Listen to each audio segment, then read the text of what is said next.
ወንድሙ ነብይ ነው ምናምን እያሉ ነበር እሱ ስሚ ወንድምሽ ነብይ ነው እንዴ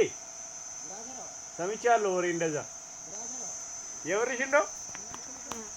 ምን ቸርች ነው ያለው እና እዛ አታገለግልም እንዴ አንተ